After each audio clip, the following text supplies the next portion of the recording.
Bienvenue à On se livre, le balado qui met en lumière des personnalités fortes qui pensent le monde, chacune à leur manière. Je m'appelle Léa Clermont-Dion et je suis autrice, réalisatrice et chercheuse à l'Université Concordia. Je m'appelle Maïka Sondarji, essayiste, chroniqueuse et professeure en relations internationales à l'Université d'Ottawa. On est amis depuis 15 ans et on vous invite dans notre safe space où tout peut être dit.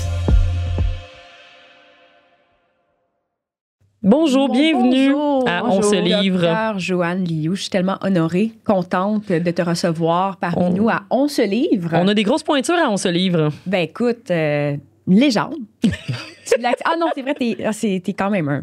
Je dirais pas légende. Joanne Liu, donc, médecin, pédiatre à l'hôpital Sainte-Justine, professeur à l'Université McGill, engagée dans le Centre pour le dialogue humanitaire. Est-ce qu'on peut dire ça comme Nouvellement ça? Présidente. Présidente. Et ex-présidente de Médecins sans frontières internationales. Tu as écrit ce livre que nous avons dévoré, L'Ebola, les bombes et les migrants. Est-ce que c'est coécrit avec André Pratt? Oui. Ton ami André Pratt? Qui n'a que des bons mots à dire sur toi et ton travail. Tout le monde t'adore. C'est ça qui arrive au Québec, c'est que les gens ont décidé que t'es un bijou, mais on te connaissait pas. Il y a, je sais pas, 5 ans, on te connaissait moins. Bon, moi, je la connaissais depuis... En fait, on s'est rencontrés il y a quelques années avec les Superbes. Oui. Tu te rappelles? Donc, ça fait... C'est quelle année, ça? Oh my God! Ouais, ça fait longtemps, les Superbes. Presque 10 ans. Non, ça fait 9 ans. C'est incroyable. Mais depuis la COVID, je pense qu'on t'a redécouvert, puis on a adoré. Puis pour ceux qui te connaissent pas, ils doivent absolument lire ce livre-là, où on apprend en fait, je dirais, tes valeurs fondamentales, tes intentions, ta mission, etc. Puis ma première question pour toi, Joanne, c'est qu'est-ce qui t'a amené à devenir médecin puis à t'engager pour Médecins sans frontières? Ben, qu'est-ce qui m'a emmené, c'est... moi, je fais partie un petit peu des gens qui auraient pu faire peut-être la pub de Médecins sans frontières. Un jour, je serai Médecin sans frontières. Donc, quand j'étais ado, j'avais lu un livre d'un médecin, c'est Jean-Pierre Willem, en fait, qui était chirurgien et qui travaillait avec Médecins sans frontières, surtout dans des contextes de guerre. C'est là que nos chirurgiens vont. Et puis, j'avais dit, waouh, c'est ça, c'est vraiment intéressant. Mais j'avais pas comme fait le calcul dans ma tête que ça voulait dire des études de médecine, mais il demeure que c'était resté avec moi. Et puis, quand j'ai fait un séjour en Afrique de l'Ouest en 1985 avec Carrefour Canadien International, là, j'ai dit, ah oui, c'est ça. C'est ça. J'ai dit, je vais devenir médecin, puis je vais aller travailler dans les pays à bas et moyens revenus. Puis où ça spécifiquement en Afrique de l'Ouest? C'était au Mali. J'ai passé 3 mois au Mali, dans le cercle de Ségou, à Mopti. J'ai vécu en famille. Ça, c'est le genre d'expérience. C'est parce qu'on s'est rencontrés au Burkina Faso dans un projet de 3 mois. Un stage de Québec sans frontières, mais ça marque énormément. Oui, ça marque, puis ça façonne, en fait, notre façon d'être à quelque part. Puis comment, là, bon, t'as commencé, t'as fait des études de médecine, tu t'es rendu à Médecins sans frontières jusqu'à 2013 où t'as été élue à forte majorité présidente du mouvement international. Est-ce que tu savais que ça allait se rendre là? À quel moment tu t'es dit, ah, ben moi, je veux aussi avoir le leadership de cette organisation-là? Ben, c'est pas comme ça que ça s'est passé. En fait, c'est que T'as eu une première fois que t'as essayé, justement? Ben, j'ai été présidente de MSF Canada pendant 5 ans. Puis, pendant ma présence de MSF Canada, je trouvais qu'il y avait une espèce de dérive par rapport au mouvement de Médecins sans frontières où il y avait une croissance qui était très, très, très rapide et avec une augmentation de la bureaucratie interne. Et ce qui m'interpellait, c'était le fait que j'avais l'impression que la croissance de nos bureaux allait plus vite que la croissance de nos opérations sur le terrain. Et puis moi, je me dis, non, mais je veux dire, il y a des gens qui nous donnent des millions de dollars et c'est pour vraiment faire une croissance de nos opérations sur le terrain. Et donc, du coup, c'était comme ça que je m'étais un petit peu inscrite dans ma mission pour porter ma candidature. Puis je me suis présentée en 2006. J'ai pas été élue après 6 tours. Et puis là, je m'étais dit, ben, je vais passer à autre chose dans ma vie. Hein.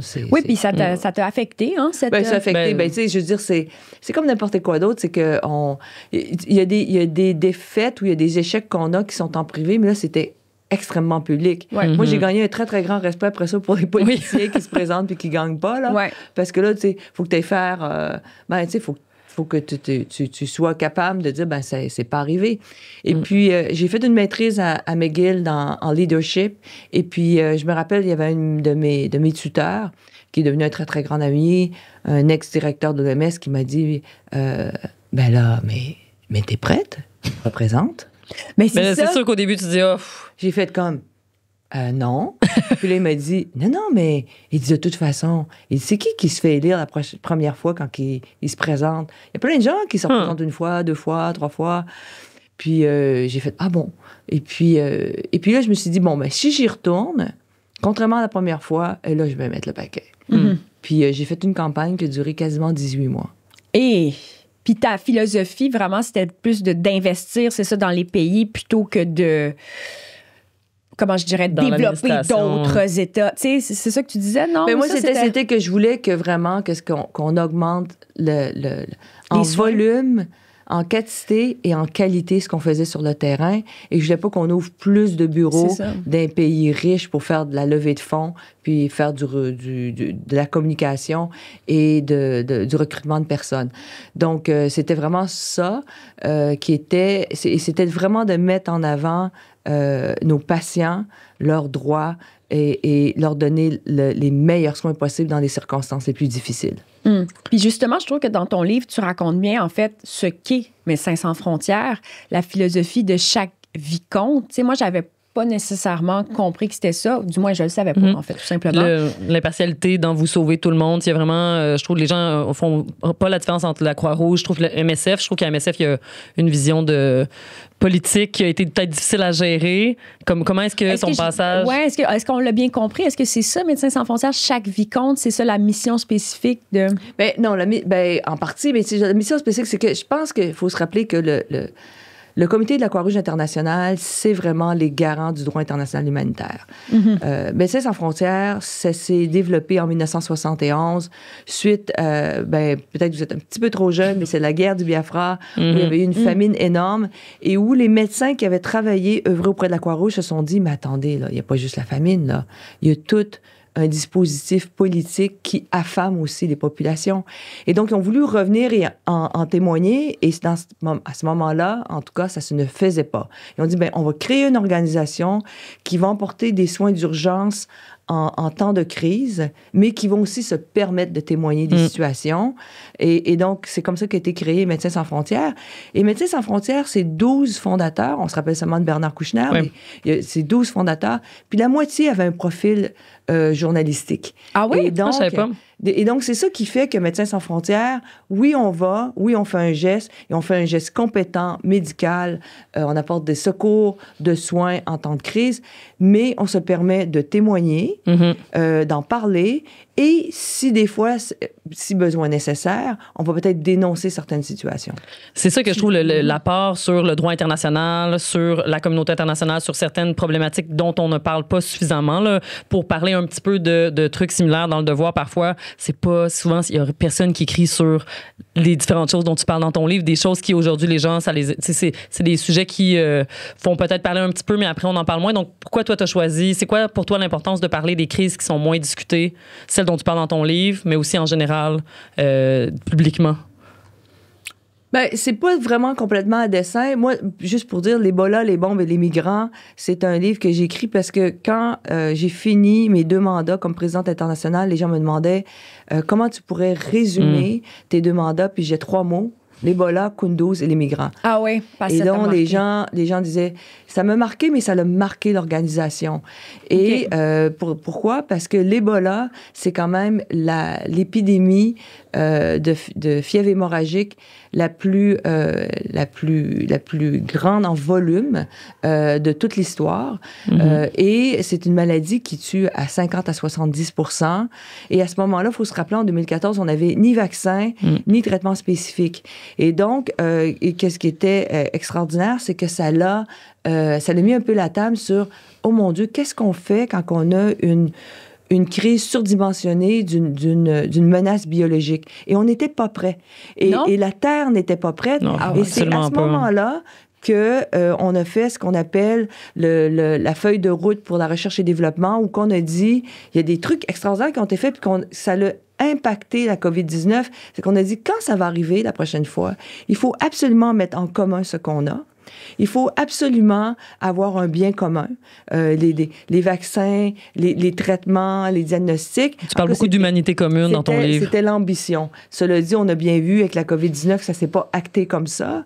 Mais c'est ça qui est important, c'est que c'est quelque chose qui nous a marqué notre imaginaire, parce qu'avant ça, on n'avait jamais vu ça, des cosmonautes jaunes qui se promenaient dans des centres de soins. Les gens capotaient leur vie, là. Donc, quand COVID est arrivé, on disait, on a quand même vu ça, nous autres, en 2014. Oui. Ouais, les experts avaient déjà prévu. Oui, avaient déjà prévu. Ouais. Et puis, pour les attaques sur les hôpitaux, c'est que l'attaque à Kunduz, c'est hors norme, là. On s'est déjà fait attaquer. C'est fou, ça. Mais là, c'est 5 frappes aériennes sur notre centre de traumatologie. 42 personnes décèdent, 14 de nos décès. C'est jamais vu. Mais ça, là, on va revenir sur Kunduz. On va revenir là-dessus parce qu'on n'en revenait pas quand on lisait ça. Puis, premièrement, je me dis, mon Dieu, comment on survit comme humain, même quand on vit ça. Est-ce que tu peux nous raconter en détail, justement, cet événement-là qui est absolument marquant? Moi, c'est le bout du livre qui m'a le plus ému. Honnêtement, je pleurais à chaudes larmes chez nous toute seule. C'était tellement écrit d'une manière qui... Ben, tu sais, Kunduz, c'est quand même quelque chose qui était quasiment mythique, hein, dans Médecins sans frontières. Moi, je l'appelais le petit joyau de MSF. C'était un centre de traumatologie dans le nord-est de l'Afghanistan, dans la ville de Kunduz. C'est un hôpital de 100 lits. On avait 3 salles d'opération, des soins intensifs, 6 à 8 lits, dépendamment de l'occupation. On avait une salle d'urgence. Et c'était vraiment l'endroit où, quand on avait une fracture, les gens du pays disaient, c'est à Kunduz que ça se passe. Si tu as une fracture, si tu as une blessure par balle avec des éclats d'os, tu vas là te faire réparer. Et donc, les gens marchaient jusqu'à 3 semaines pour venir nous voir. Wow. Et on traitait des deux côtés, autant du côté des forces spéciales de afghanes que des talibans. Et ce qui s'est passé, c'est que la ligne de front a bougé. Nous, notre centre, c'est un endroit qu'on a négocié pendant 4 ans pour avoir le droit de développer ce centre de traumatologie-là. Et ce serait dans un endroit où il ne serait pas attaqué. C'est ça, mais aussi qui était stratégique. C'est un endroit qui était connu. Les gens avaient nos données de GPS, nos coordonnées GPS. Et ce qui s'est passé, c'est qu'on était près quand même de la ligne de front. On était initialement du côté gouvernemental et 1 semaine avant l'attaque, on est passé côté taliban. Et donc, à ce moment-là, donc c'est quand même important parce que des gens qui lisent, mais on n'enregistre pas l'information. Mais là, tout d'un coup, l'hôpital se retrouvait du côté taliban. Les talibans sont venus nous voir puis on dit, on connaît votre centre. Ça fait des années qu'on vient se faire soigner ici. Il n'y a rien qui va changer. Toi, donc, tu as parlé à des talibans, puis ça s'est bien passé. Nous, on parle toujours à tout le monde. Oui, les gens sont toujours étonnés. En fait. Les gens sont toujours étonnés, mais si on veut travailler dans des contextes de conflit, guerre, mais il faut parler à toutes les parties prenantes. Puis vous devez être neutre. Puis tu dis que les hôpitaux, j'aime ça, tu dis que c'est des îlots d'humanité. D'habitude, dans le chaos de la guerre, on reconnaît que les hôpitaux sont un endroit sacré. Mais ça, c'est le droit international humanitaire. En principe, donc, je veux dire, ce n'est pas des cibles, c'est protégé selon le droit international humanitaire. Et donc, là, qu'est-ce qui s'est passé? Et donc, qu'est-ce qui s'est passé? C'était une semaine extrêmement intense de combat. On allait jusqu'à des centaines par jour de blessés. C'était de la médecine de triage. Et ce soir-là, dans la nuit du 2 au 3 octobre, c'était un peu plus calme. Les gens se sont dit, bon, finalement, on respire un peu. Et donc, on continuait à travailler jour et nuit parce qu'on avait tellement de retard dans nos opérations. Toi donc, aussi, t'es vraiment sur le terrain? Non, moi, je suis pas sur le terrain. Okay, moi, je suis pas sur le terrain. Moi, j'étais allée 5 mois avant. Et donc, du coup, les gens travaillent. Nous, on est informés au fur et à mesure. Et dans un ciel calme, l'ange de la mort arrive et on se fait bombarder. Donc, tout de suite après la première attaque, on est informé et là, on appelle le Pentagone, les Nations Unies, la Croix-Rouge, les forces spéciales, l'OTAN. On a dit, vous êtes en train de bombarder un hôpital. C'est pas collatéral, là, c'est directement l'hôpital est visé. C'est le téléphone rouge, là? Oui, mais là, c'est ça. Fait qu'on appelle tout le monde et là, les gens nous disent, même il y a quelqu'un qui nous répond, God bless you, we're praying for you. Et là, tu dis, on prie pour vous. Et c'est là qu'on s'est dit, oh my God, oh mon Dieu, on n'a pas un pull de plug, on peut pas tirer la plug. Mais c'est ça, donc les bombardements commencent, mais ne cessent pas. Là. Il n'y a pas de moyen politique. Mais comment ils peuvent, je veux dire, le Pentagone n'a pas... Parce que là, on a su dans le livre que finalement, c'était des Américains. qui avait bombardé, qui avait fait des dommages collatéraux, que c'était une erreur. Mais comment tu peux ne pas arrêter? Je veux dire, ils le savent. Pourquoi ça continue? C'est long, 1 heure. Tu sais, c'est une question niaiseuse peut-être, là, mais Non, c'est pas niaiseux, c'est juste que, comme je le décris dans le livre, c'est que eux, les Américains, ont eu un appel de l'intelligence des forces afghanes qui ont dit « on est sous attaque ». Faut venir.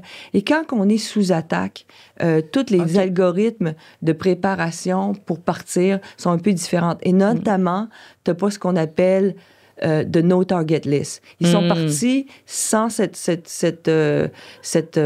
liste-là, et là, ils partent, puis ils sont sûrs. Et même quand ils sont en train d'identifier la cible, ils disent, oui, mais c'est drôle, il n'y a pas de combat là, qui se passe. Ça a l'air bien calme, l'affaire. Là. Un hôpital la nuit. Là. Et un hôpital, puis dans la vallée, c'était un des rares bâtiments qui avait de la lumière, parce qu'il n'y a pas d'électricité dans cette région-là. C'est seulement ceux qui ont des génératrices. Des génératrices que ça fonctionne. Donc, du coup, c'était le seul bâtiment qui était illuminé dans cette vallée-là. Puis tu racontes donc la personne qui allait tirer a demandé même peut-être est-ce que êtes-vous sûr? Oui, êtes-vous sûr? Puis il se fait dire oui. Oui. Oui. Et oui. Puis ça marque une organisation. Là, combien de morts au final, alors? Alors, c'est 42 décès. 14 de nos collègues, dont le directeur de l'hôpital, qui est une bonne connaissance à moi. 14 collègues. C'est une de nos plus grandes pertes dans la MSF. Sur une crise comme ça. Puis ça, politiquement, est-ce que tu as eu, là, on l'apprend un peu dans le livre, mais est-ce que tu as eu des informations? Comment est-ce que tu as su ou pas su? Comment est-ce qu'aujourd'hui, tu penses que tu as eu l'information de qu'est-ce qui s'était vraiment passé? Est-ce que tu penses que tu as toute l'information? Mais premièrement, sur le coup, il faut comprendre là, que on est dans un état de choc. Ouais, complètement. Ouais. Dans un état de deuil. Et on a de l'information au fur et à mesure. De tristesse épouvantable. Et nous-mêmes, en même temps, la première chose que j'ai dit, il faut faire notre enquête. Ouais. Parce que faut savoir qu'est-ce qui se passait dans notre hôpital, autour de notre hôpital. Et très vite, le constat était fait. Là. Il n'y avait pas de combat dans l'hôpital, il n'y avait pas de combat autour de l'hôpital. C'était une soirée. Il y avait personne qui était infiltré. C'était pas infiltré. On n'était pas un centre de commande de talibans, mais ça a duré quand même 36 heures jusqu'à temps que les Américains prennent la responsabilité. Et donc, on était dans cette espèce de tension-là pendant quand même une journée et demie. Et une fois qu'ils ont pris la responsabilité, après ça, nous, on s'est dit, bon, qu'est-ce qu'on fait avec ça? Et donc, nous, ce qu'on trouvait comme legs, parce que malgré le fait qu'on était dans une si grande tristesse, dans un si grand deuil, et dans une colère qu'il faut avouer, on s'est dit, on va demander une investigation indépendante pour faire vraiment la lumière. Donc, on a demandé d'activer la commission d'établissement des faits humanitaires, qui n'a jamais été activée depuis qu'elle a été créée, parce qu'on a dit, comme ça va être impartial. Il y a quelqu'un qui va venir faire un état des lieux. Et en plus, c'est confidentiel. C'est seulement les parties qui sont impliquées qui vont avoir les retours, mais ça ne sera pas public. Et c'était refusé et de l'Afghanistan et des Américains. Okay. Et là, c'est là où M. Obama a voulu t'appeler pour t'expliquer, peut-être pour te convaincre de cesser de vouloir une enquête indépendante. Oui, donc tu sais, pour la petite histoire, c'était quand même marrant. Parce que surréaliste. Moi, je veux dire quelque chose tellement surréaliste. Ta vie est surréaliste. Oui, complètement. On apprend des choses. Juste que tu gères cette crise-là, je veux dire, en tout cas, on va y revenir, là, mais alors, l'appel de Barack. Comment ça s'est passé? Tu sais, l'appel de Barack, déjà, premièrement, on a reçu un appel initialement de Samantha Power, qui était l'ambassadrice aux Nations Unies des Américains, qu'on se connaissait déjà. Et on me dit, Samantha Power veut te parler. Et là, mes conseillers disent, ne réponds pas à ton téléphone, parce qu'on savait qu'il essayait vraiment d'influencer les choses. Et puis après ça, j'ai mon téléphone, ils me rappellent, puis ils me disent, attention, la Maison-Blanche veut te parler. Ne réponds pas à ton téléphone. Ne réponds pas. Et donc, là, la Maison-Blanche appelle mes conseillers puis ils disent, non, mais vous comprenez pas, là. Notre président, Barack Obama, veut parler à votre présidente, Dr. Joanne Liu. Et là, mes conseillers répondent, non, on a très bien compris. Notre présidente, Joanne Liu, n'a pas le temps de parler à votre président, Barack Obama. Elle fait une conférence de presse et elle va lui parler après. Wow, j'adore ça. J'adore ça. J'aime les inside. Puis donc, t'as pas eu les réponses que tu voulais? Non, mais c'est quand même toujours... il faut comprendre aussi l'état d'esprit dans lequel j'étais. J'avais fait une conférence de presse au Palais des Nations à Genève. Il y avait eu, là, tu sais, comme qu'on voit dans les films, là, tu rentres dans une conférence de presse, puis il y a des centaines de journalistes, tu vois juste des flashs. Ouais. Puis à ce moment-là, tout le monde était les yeux rivés. C'était too much, là. Et donc, je fais comme, oh my God. Là, je m'assois, mais j'ai quand même, là, moi, j'ai toujours décidé qu'il fallait partager le stage, la responsabilité. Et donc, j'ai la directrice du droit international humanitaire, Françoise Boucher-Saunier, à côté de moi, puis j'ai le directeur de MSF suisse à côté de moi. Et donc, ça permet aussi d'absorber tout ça, là, c'est un choc sinon, pour toi aussi. Oui, c'est ça. Tout ce que tu as vécu, je veux dire, à ce moment-là, de perdre tes collègues, tout ça est comme une espèce de cauchemar, là, aussi. Ouais. Ben, c'est cauchemar. C'était très rapide. En tout cas, la séquence était rapide. Et puis, donc, j'ai fait ça le matin. Puis, à 16 h, heure de Genève, je parlais au président Barack Obama. Donc, moi, j'arrive, je suis complètement survoltée. J'ai la directrice du droit international humanitaire à côté de moi, du droit légal, le département légal de MSF, Françoise. Puis là, on a comme 5 minutes pour se préparer, parce qu'on venait faire comme une quarantaine d'entrevues, les deux. Donc là, je fais comme, OK. Là, je fais une petite feuille de mobile. Puis là, j'ai dit, qu'est-ce qu'on dit? Là, j'ai dit, bon. Comment tu te prépares à un appel avec... Elle dit 3 choses au moins. Elle dit, on se confond pas. Elle dit, en remerciement. J'ai dit, oui, il vient de tuer 42 personnes, là, quand même. J'ai dit, on lui demande l'investigation indépendante. Mais la chose qu'on voulait lui faire dire, surtout, c'était, on traite tout le monde, on traite des combattants qui sont blessés. Un patient, c'est un patient. C'est ça. Et donc, ça, c'est important. Il l'a répété. Dans la discussion, il dit, Doctor, gotta do what you gotta do. Il faut faire ce que vous avez à faire. Vous traitez des patients, vous êtes des médecins. Ça veut pas dire que qu'il y avait quoi que ce soit qui se passe à l'hôpital qui était pas... Mais le lendemain de ça, le suivi de dossier après, premièrement, c'est comme de se remettre de cette affaire-là comme organisation, c'est quand même choquant. Oui, c'était choquant, puis en même temps, on était très, très, très habités par ça. Et là, moi, ce que j'ai fait après ça avec une partie de ma garde rapprochée, puis les conseillers se sont dit, on fait comment, là? Parce que on peut pas rester dans cette posture-là d'indignation permanente, puis je dis, puis de colère et de deuil. Je dis, on fait comment pour transformer ça?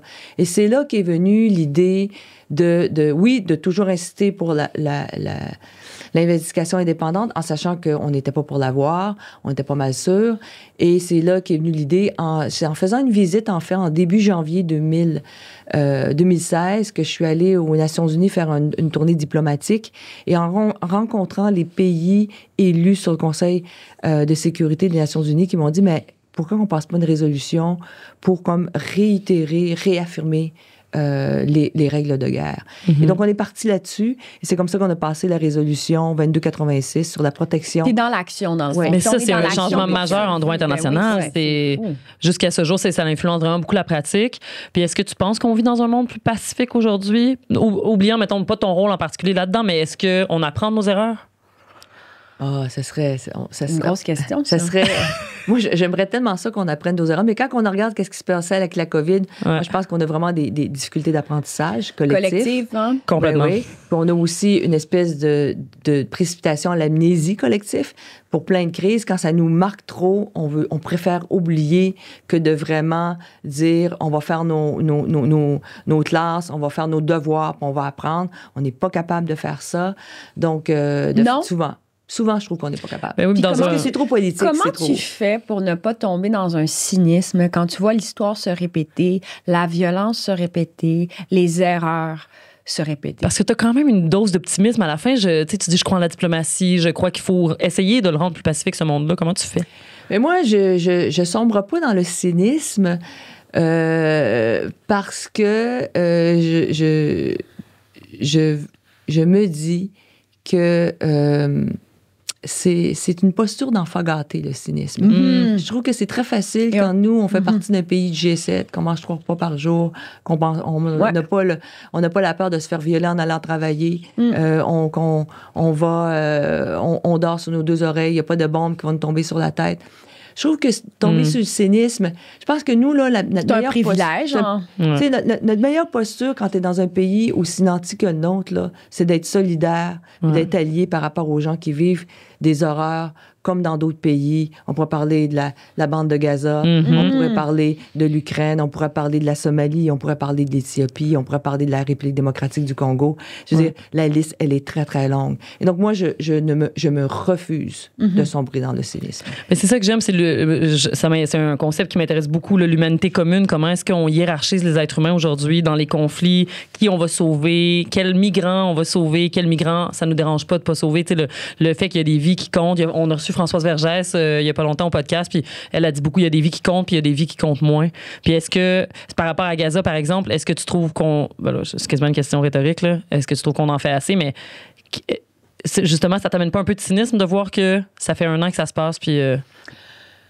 Non, moi, j'ai fait beaucoup de prises de parole. Je continue d'en faire. Je crois que c'est ce qu'on a dit dans notre discours de... Quand Médecins sans frontières a gagné le prix Nobel de la paix en 1999, on disait toujours, on sait que les mots ne sauveront pas toujours des vies, mais on sait que le silence va tuer. Et je pense que c'est important. Puis je pense que les deux, vous êtes dans des démarches comme ça. Léa puis Maïka, oui, mais c'est sûr. C'est sûr. Je veux dire, on peut pas. Se taire, c'est abdiquer. C'est dégueulasse. Complètement. Se taire, c'est abdiquer. Donc, on n'est pas dans cette posture-là. Puis je pense que de raconter des histoires comme tu le fais, comme Léa le fait dans ses documentaires, dans ses livres, comme j'essaie de le faire, c'est ça qui visibilise. C'est ça qu'on dit, il faut humaniser. Je pense que de comprendre là par où t'es passé, des expériences que clairement la majorité des gens au Québec n'ont pas, ben je trouve que ça aide à faire ça. Est-ce que c'est un peu ça ton combat maintenant, d'essayer d'humaniser, de rendre les gens plus près les uns des autres, tu sais, par tes prises de position notamment? Je veux dire, moi, je veux dire, j'aurai toujours cette dimension-là internationale dans mes combats, puis dans les trucs sur lesquels je m'engage, parce que c'est là que j'ai une compétence, c'est là que j'ai une légitimité. Cela dit, pour les gens qui nous écoutent, pour les gens qui font différentes choses, je veux dire, pour moi, qu'est-ce que je veux que les gens fassent quand ils vont fermer ce livre-là, c'est dire, qu'est-ce que je peux faire? Qu'est-ce que je peux faire à ma mesure? Puis qu'est-ce qu'on peut faire? Et donc, pour moi, dans le sens que tu n'as pas besoin d'être sa ligne de front de l'Ukraine pour faire une différence. Non. Tu peux être ici. On parlait du Salon du Livre, parce que les trois, on y a été cette année. Quel privilège et quel tourbillon. Un tourbillon. Et moi, quand j'ai fait des dédicaces, premièrement, j'ai été comblée d'amour quand j'étais là. C'était vraiment je te dis, le Québec incroyable. Hein? Ah, c'était vraiment troublant. Non, mais c'est pas étonnant, mais c'est grand. T'es une humaniste. T'es une grande humaniste pour le monde. Alors, il faut que tu reçoives l'amour parce que tu en donnes. Possible. Mais ce que je trouvais très, très, très touchant quand j'étais là, c'est que les gens, quand j'ai fait des dédicaces, je leur disais, est-ce que vous êtes dans le domaine de l'humanitaire ou de la médecine? Mais non. 9,9% du temps, ils me disaient non. Non. Et donc, du coup, j'ai dit, vous faites quoi? Et les gens me partageaient ce qu'ils faisaient. Puis là, il y a un monsieur, notamment, qui me dit, moi, il dit, je suis chansonnier, et puis je chante, puis aujourd'hui, je suis un petit peu à la retraite, mais il dit, je vais dans les RPA, et je vais chanter. Et là, la dame oh oui, tu le connais? Tu connais? Okay. Oui, c'est le père biologique de mon chum. Non. Oui. Et là, il dit, quand j'étais dans cette RPA-là, la préposée me dit, cette dame-là sourit seulement une fois par mois, c'est quand vous venez chanter. Non, mais il est extraordinaire. Et là, il va dans et là, moi, je raconte ça, c'est que, parce que pour les gens qui écoutent, je veux juste que vous compreniez que tout le monde peut faire quelque chose à sa mesure. Ben, j'aime ça. Pour rendre le monde plus pacifique, Mais toi, tu sauvais des vies, tu sais. Comment est-ce qu'on apprivoise la mort? Est-ce qu'on peut apprivoiser la mort? Moi, je veux dire, moi, je me suis engagée dans la vie. Puis je dis qu'une de mes lectures qui m'a le plus marquée, puis j'en parle dans le livre, je suis une grande fan, tout le monde le sait, de Camus. Moi aussi! Attends un peu, là. Attends un peu. On va se pincer 2 secondes. Parce qu'à date, là, nos intervenants, Frédéric Bérard était fan de Camus. Moi, je suis fan de Camus. Il y a un tatou de Camus sur lui. Je vais le redire encore une fois, je m'excuse aux auditeurs, mais à 20 ans, j'étais comme en crise existentielle, puis là, j'ai eu Camus. Camus m'a sauvée. Donc, quand tu citais Camus, j'étais comme émue. Oui, alors, continue. Donc Camus, c'est c'est ça. Moi, j'ai lu, quand j'étais ado, là, j'avais 13 ans, j'ai lu La Peste. Ouais. Et il y avait ce personnage-là, ce protagoniste-là, Docteur Rieux. J'aime bien l'appeler le bon Docteur Rieux. Et le bon Docteur Rieux, à un moment donné, il y a quelqu'un qui lui dit...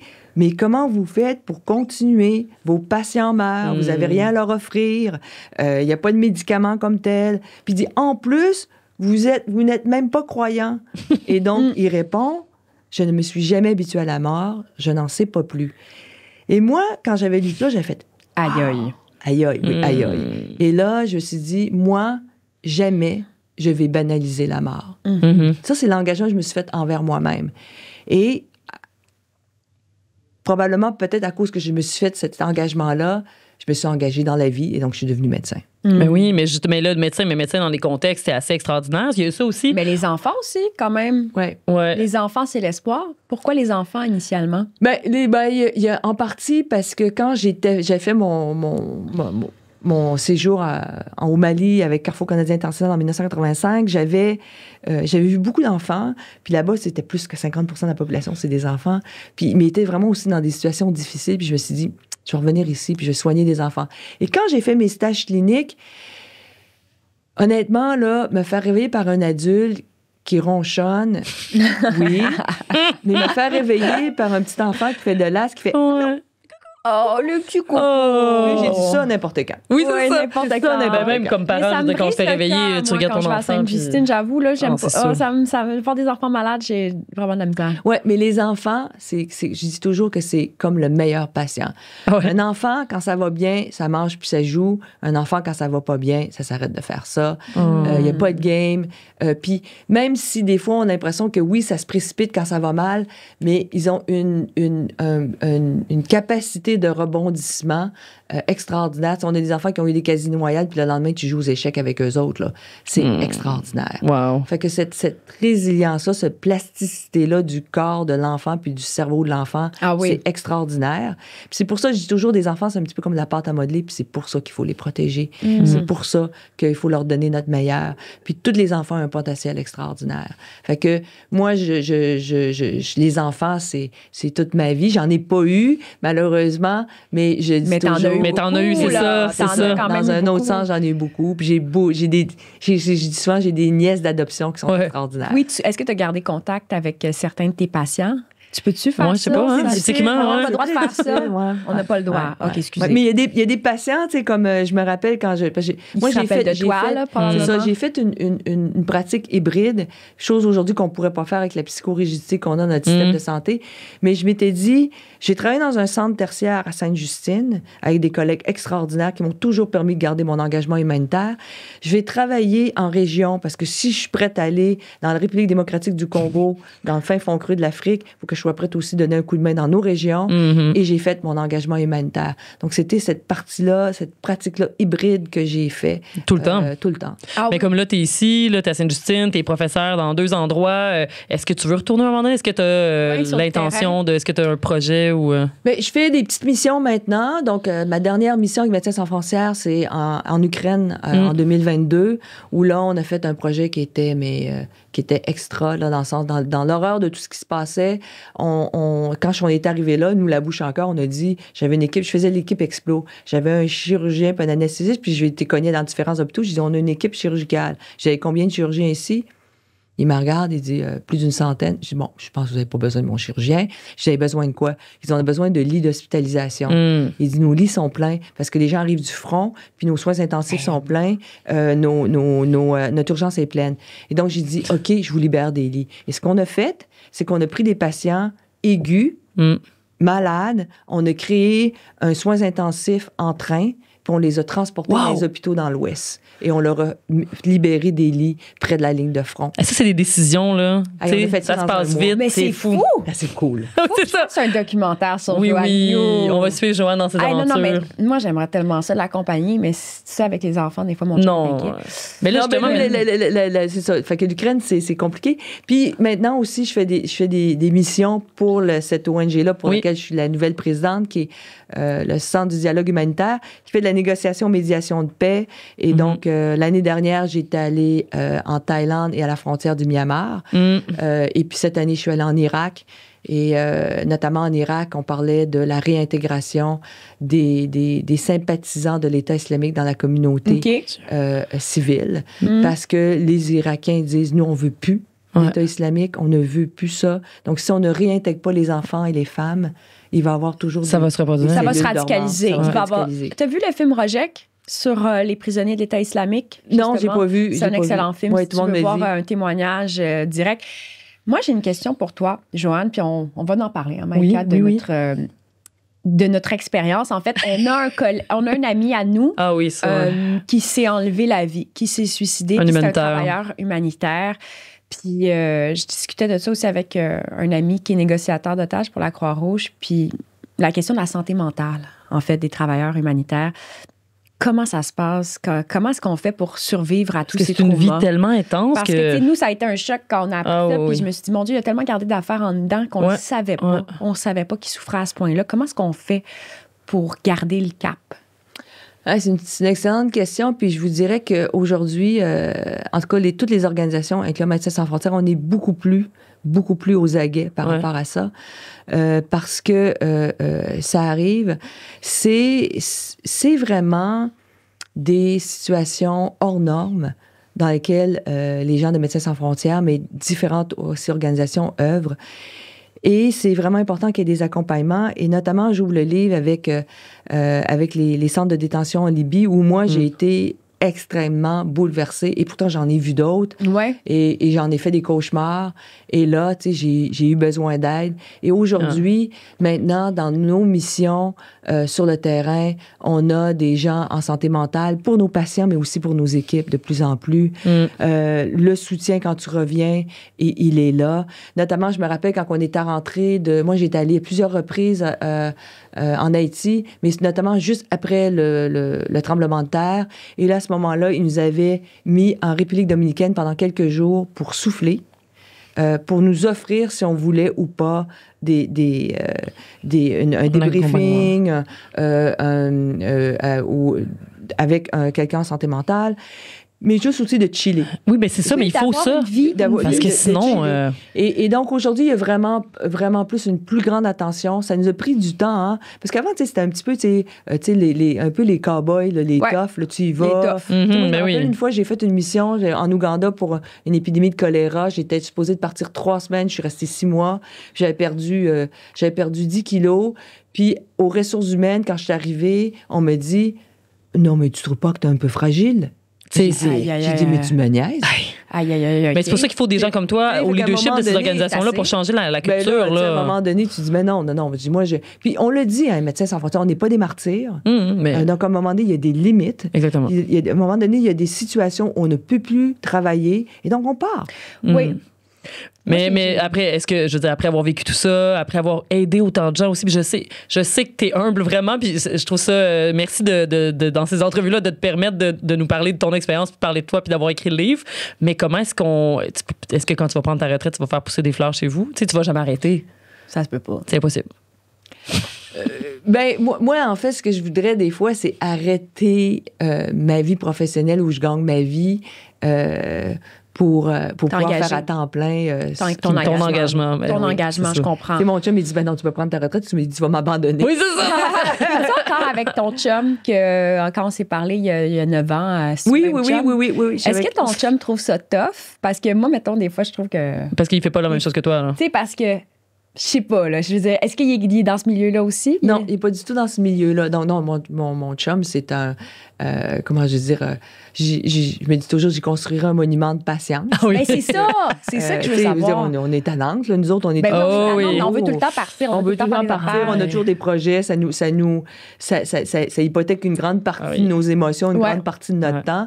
Puis après ça, c'est comment qu'on retrouve l'équilibre par rapport à ça. C'est qu'après, je trouve que, tu sais, mettons, ça se compare aucunement, mais tu sais, quand on vit des affaires intenses, tu reviens à la maison, puis t'es comme, bon, on continue comme si... C'est pas juste une question de temps. C'est pas juste, t'étais parti 2 semaines, c'est aussi... D'être décanté. Je veux dire, des fois, ça doit être difficile de décanter ça, là, comme de revenir à la maison, puis OK, on retourne à la vie quotidienne, on retourne au normal. Est-ce que c'est pas difficile de revenir de mission? Puis... C'est sûr, il y a des moments de transition qui sont difficiles. Puis, tu sais, moi, au début, je me rappelle, j'appelais ça le syndrome du vétéran. C'est que c'est les gens, quand ils venaient de la guerre, il y avait personne qui avait vécu ce qu'il avait Non, mais vécu, puis c'est qui ne pouvait pas partager ça. Donc, après ça, tu te rends compte que, oui, tu as vécu des choses différentes, mais ici, les gens vivent d'autres choses. Et c'est pas moins important, c'est pas plus important, c'est que chacun, on vit, chacun, on a notre parcours. Mais 29 missions, plus de 29 missions, j'imagine? Oui, j'en ai fait, un petit peu plus, mais c'est ça, ouais. Mais moi, tu sais, personnellement, j'impose pas, tu sais, mon vécu. Non? Non, je me dis, il y a des gens, tu sais, il y a des gens qui m'en parlent pas vraiment. Certains de mes amis, tu sais, il y a eu quand même une pièce de théâtre en début d'année qui s'appelle Nos Cassantes, sur mon parcours humanitaire. Il y a des gens qui sont venus voir ça puis on dit OK, c'est ça ta vie. Je dis ouais, ça ressemble un petit peu à ça. Mais comment dire, je trouve que tu sais c'est les gens, ça appartient aux gens de comment leur ressenti par rapport à certaines choses. Et donc, ils n'ont pas vécu ce que j'ai vécu, leur ressenti par rapport à leur vie. C'est comme moi, ici, quand je reviens à l'urgence, on me dit « Non, mais tu dois en avoir marre. » Il dit les gens qui arrivent des otites à Sainte-Justine puis qui pensent que c'est la fin du monde. Mais non. Puis là, je leur dis « Non, parce que pour eux, c'est une urgence. » C'est la fin du monde. Mais tu sais, c'est le ressenti. Et oui, quand un bébé, c'est ça. Le ressenti, on a peur aussi quand on était avec des enfants, on devient incarné. Donc, moi, je respecte ce ressenti-là. Je respecte le vécu de ma famille, de mes amis. Puis moi, c'est pas plus important, c'est pas moins important, c'est différent. Puis ça réfère à notre humanité commune encore. Puis là, écoute, on aurait pu parler des heures et des heures. Mais moi, j'ai quelque chose à dire, là. Je veux pas que tu conclues. Non, vas-y, j'allais conclure. On s'est vu à Tout le monde en parle 20 ans, Joanne, puis moi, je te glissais à l'oreille, Joanne, elle devrait faire de la politique. Elle devrait être, je sais pas, ministre de quelque chose, gère-nous. Mais pour être ministre de quelque chose, il faut faire une campagne. Vas-y, Joanne. Est-ce que tu vas devenir, est-ce que tu vas faire quelque chose en politique? Je penserais pas. Moi, ce que j'aimerais, ce qui m'anime vraiment, c'est vraiment l'international. Ouais. Je pense que le monde va mal. Je pense qu'on le voit à tous les jours. On est embourbé dans une guerre au Moyen-Orient depuis plus d'un an, où tous les droits de l'homme sont bafoués. On s'enlise avec la guerre de l'Ukraine et la Russie, et on parle pas assez de la Somalie, du Soudan, de la République démocratique du Congo. Donc moi, c'est ce qui m'anime. Donc c'est là que j'ai envie de mettre de l'énergie. Cela dit, je vis au Canada et c'est pour ça que pour moi, c'était important pendant la COVID-19 de contribuer ici au Canada parce qu'il y avait quelque chose qui se passe, il y avait une crise qui se passait chez nous, donc j'ai contribué à ma mesure.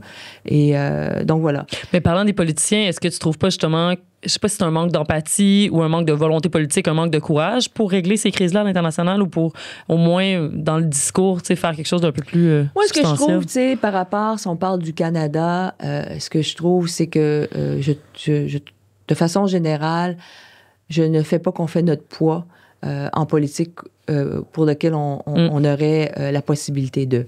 On est toujours, tu sais, comme disent les Anglais, we punch below. On a régressé même dans notre position. Historiquement, on a eu un rôle à jouer dans le monde. Il y a un recul important. C'est ça. Et ça, je trouve ça dommage. Tu sais, il y a quand même une force sur l'échiquier mondial de ce qu'on appelle des pays de moyenne taille.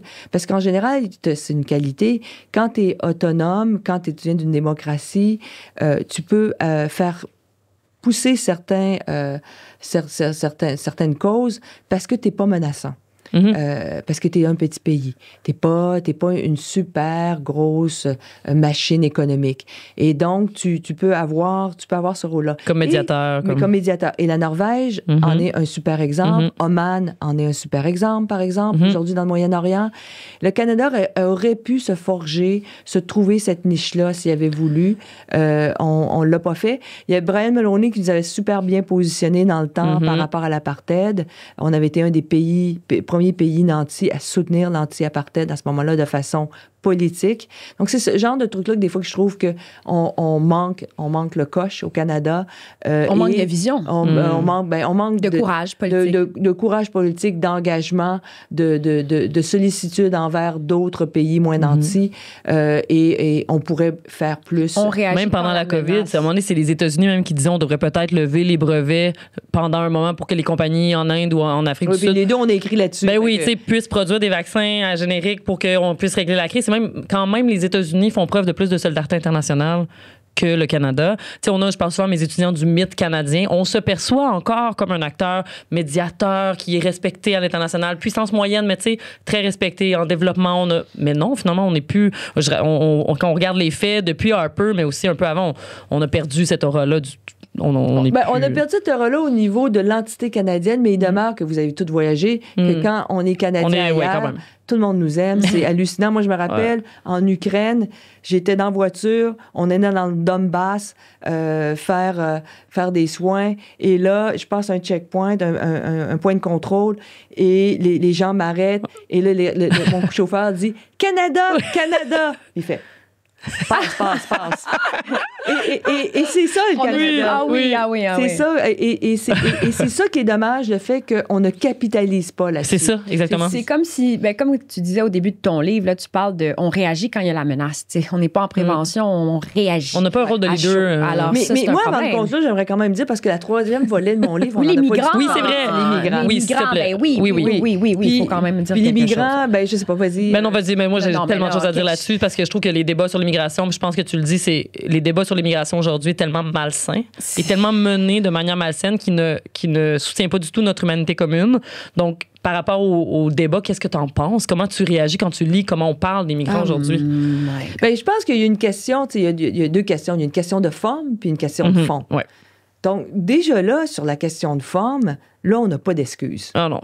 Dans le sens que quand on peinture des gens qui sont en fuite comme des menaces existentielles à l'identité québécoise ou à des voleurs de logements, il y a un problème, là, on s'entend, et que nos politiciens, nos leaders politiques ne sont pas capables de s'élever, de parler avec humanité de ces personnes-là en fuite. Je suis dégoûtée. Ah oui, c'est vraiment. On déshumanise, on instrumentalise. Est-ce qu'on peut le nommer? Est-ce qu'on peut se le dire entre nous? Ben, apparemment, dans les dernières semaines, on voit qu'on peut pas le nommer apparemment parce que si tu le nommes, là, soudainement, t'attaques. Parce que de dire ça, c'est pas de dire toutes les personnes à l'Assemblée nationale ou ailleurs, c'est des racistes, c'est de dire ce discours-là encourage une déshumanisation, encourage une vision des immigrants comme un danger à notre culture, à notre langue, à notre être ensemble au Québec et donc un danger au Québec. Mais donc, comment est-ce que tu penses que ce discours-là influence après les politiques ou dans le... Mais jusqu'à un certain point. Mais tu sais, juste pour fermer ce sujet-là, dans le sens que, pour moi, c'est juste que je demande à toute personne qui peut influencer de parler avec humanité des gens qui sont en déplacement forcé. Point barre. C'est tout simple. Partout dans le monde. Partout dans le monde. Puis qu'on a tous une influence sur quelqu'un d'autre. On en parle avec aucune désobligeance. On l'a vu, puis j'ai fait un panel avec le général Roméo Dallaire au Salon du Livre. Et je lui disais, on sait toujours que la première étape, c'est la déshumanisation. Voilà. Une fois qu'on a déshumanisé, on peut abuser. Voilà. Tout à fait. Voilà. Mais si je peux me permettre aussi, on dirait qu'on ne peut pas exprimer notre critique de ces discours-là sans se faire justement nous-mêmes déshumaniser. On dirait qu'il y a une absence de dialogue là-dessus. Et moi, je lève la main et je dis, je suis tannée d'entendre ces discours-là. J'aimerais ça qu'on le dise, qu'on le signifie. Et sans se faire targuer d'insultes, se faire injurier. Puis je suis d'accord avec ce que tu dis. En ce moment, dans une ère internationale, dans plein de pays dans le monde, on construit l'autre. Complètement. Puis ici, mais aussi à l'international. Les gens qui osent lever la main se font injurier. Complètement. C'est rendu les woke le problème. Dans Je vous salue, salope, Laura Boldrini, l'ex-présidente du Parlement italien qui se fait vilipender, injurier. Pourquoi? Parce que, oui, elle est féministe, mais parce qu'elle était aussi responsable des migrants à l'ONU. Elle a eu un poste de ça. Et ça, c'était l'attaque aussi. Elle était justement dans un discours humaniste, ouvert aux immigrants, etc. Et elle a payé le prix très cher. Puis moi, je trouve ça dangereux. Maintenant, c'est comme si c'était ça le problème au Québec. C'est les gens qui parlent de ces réalités-là, qui dénoncent les abus, l'exploitation, qui deviennent les woke, puis c'est les gens à proscrire. Mais je me pense aussi l'autre point de vue, parce que je trouve ça intéressant, puis tout le monde vient de m'en parler depuis quelque temps. Mais je le dis, c'est que et c'est ça qui s'est passé aussi pendant la COVID par rapport au vaccin, en partie, c'est que je crois que on fait des fois l'économie de ne pas vouloir recevoir la crainte des gens. Oui, c'est vrai. Et je crois qu'on a un devoir. Moi, quand les gens me disent, ben oui, mais ça va mal de mon côté. Oui. Ben oui, ça va mal. Oui, c'est ça, il faut reconnaître.